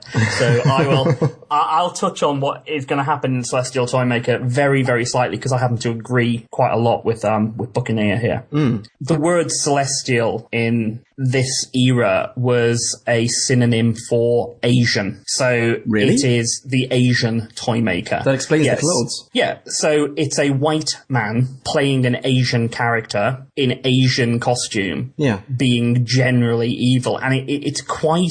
I had no idea. Holy shit, that's racist. Yeah, this episode, and I agree that I don't agree quite as strongly about the Ark, but I agree totally with the Celestial Toymaker comments that it just seemed to be that there was quite a lot of racism just in a couple of these episodes that you wouldn't find anywhere else in Doctor Who, and it's quite out-taking when you watch Doctor Who from the start to the finish, and you see such amazing episodes where the Doctor is the least racist, the least, prejudiced person out there. Yeah. And then you get some of the early episodes, and if you look back at some of the other ones where the black actors were basically sidelined and hardly had any lines with. Yeah, we pointed this out Doctor. in the early episodes. Yeah, I think it was it the Marco Polo? Yeah, you had it in Marco Polo, you had it in the Crusades. These episodes are a product of their time, but you're absolutely right. They do not belong, or those ideals do not belong in this show. They're not. They're a product of slightly before this time, because you had Rosa Parks, you had Martin Luther King in America at this time, who had gone through a lot of the civil rights movement. And you have in Celestial Toymaker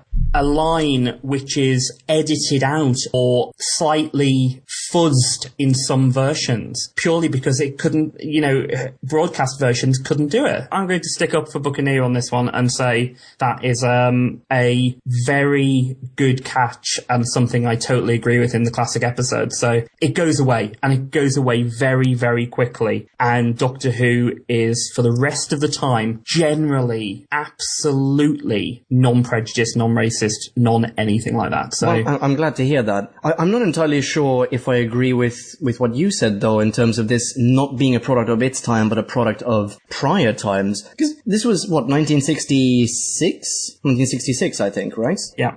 There was not complete ethnic equality in media or in society in general. Absolutely not. And also, if we're gonna think of like sci-fi, when was I can't remember the name of the episode. When was the famous Star Trek original series kiss between Uhura and Kirk? Which, by the way, isn't even a kiss. It feels terrible. Like, it just looks really terribly rapey and awful. Anyway, it doesn't matter. Oh, it's the Gamesters of Triskelion. Bingo. And that was season 2, so that's 1968. 68. So that's not long after this. And that already was like, people went, holy shit, what? You have people of different ethnic backgrounds kissing on screen? No, we will not tolerate this. So this is before that even. This is what I'm saying. I think this is a product of its time. This took on a very serious tone. Gallifrey and Buccaneer, thank you very much for pointing this out and for opening our eyes to this. I have a question about the serial itself. I'm not entirely sure. Maybe I missed this, or maybe I'm just misremembering right now. But did they actually enslave the remaining monoids afterwards? I can't remember what happens to them at all. I don't think we ever sort of... Do we even find out? No, and it's just one of these things. They throw the statue out of the airlock. Yeah.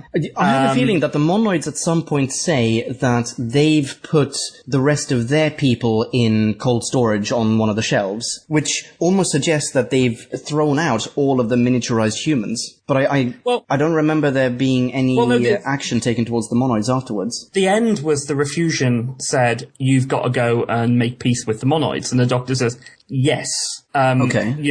ages ago, your ancestors were responsible for the welfare of the monoids. They were treated like slaves, so no wonder when they got the chance they repaid you in kind. So learn to live together or fuck off from our planet as a refusion. Okay. So they're no longer going to be enslaved? No, that okay. Although, if the refusion hadn't said that, and if the doctor hadn't said that, that was probably what's going to happen. Yeah, absolutely. Holy crapola, Gallifreyan Buccaneer, thank you very much for this review. Ladies and gentlemen, do you want to maybe ping over a little kudos and high five to Gallifreyan Buccaneer? Do so on Twitter. He is at Alan Trussler. That's Trussler with 2 S's. Dang right it is. Thanks very much. And thank you for inviting me on. Oh my god, thank you for joining the classic team. This is great. You should come on more often. I'm not staying. Yeah, ladies and gentlemen, it seems as though I'm going to be doing the next one as a solo episode. The next 3 episodes are missing. Well, that's going to be great. So you're going to be enjoying my presence there. Ladies and gentlemen, I believe that concludes our review of The Ark. I hope you enjoyed it. Thank you so much for listening. Thank you so much for joining us on this venture. If you have enjoyed the show, follow JD first of all. He is at Marius Kane. That is Kane with a K. And I am at Ponken. Ponken, Ponken.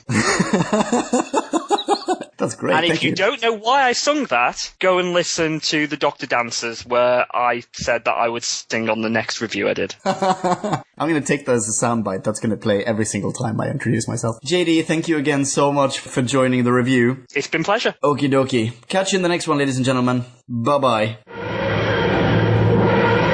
Right. Well, it saddens me to say that JD is better at keeping promises of singing than I am. Before we round off this episode of Who Back When, let me just say that no, I haven't forgotten about the whole singing as thanks for your super fantastic iTunes reviews. And they are super and fantastic at the same time. I've got some news about that though. After some trial and error, we reached the conclusion that singing probably wasn't a great idea, because it's not really our forte, certainly not mine anyway. However, check this out. We are working out something, I think, and admittedly I'm biased, I'll give you that, but I think something even better, loads better, crazy amounts of great on top of the good that was the sing-song idea. We really, really want to show our appreciation for your awesome-tastic reviews, but come on, you know us by now, right? If we had a cellular disseminator accident and we were merged into one single creature, then half-assed would not be its middle name, so we want to do something for you that really kicks ass. You're just going to have to wait a tiny bit longer. Sorry about that. Thanks for being so understanding. Wait, are those tulips for me? Why, yes, I have lost weight, thank you for asking. What I'm trying to say is that I think you're great. We think you're great.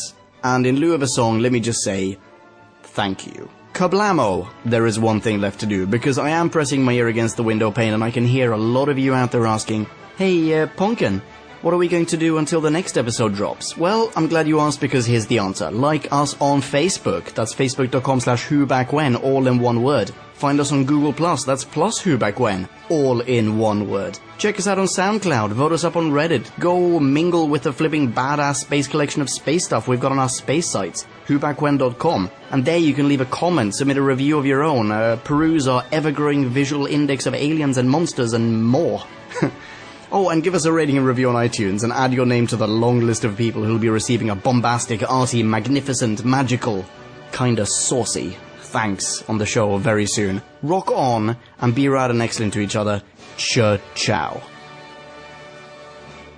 Who back when?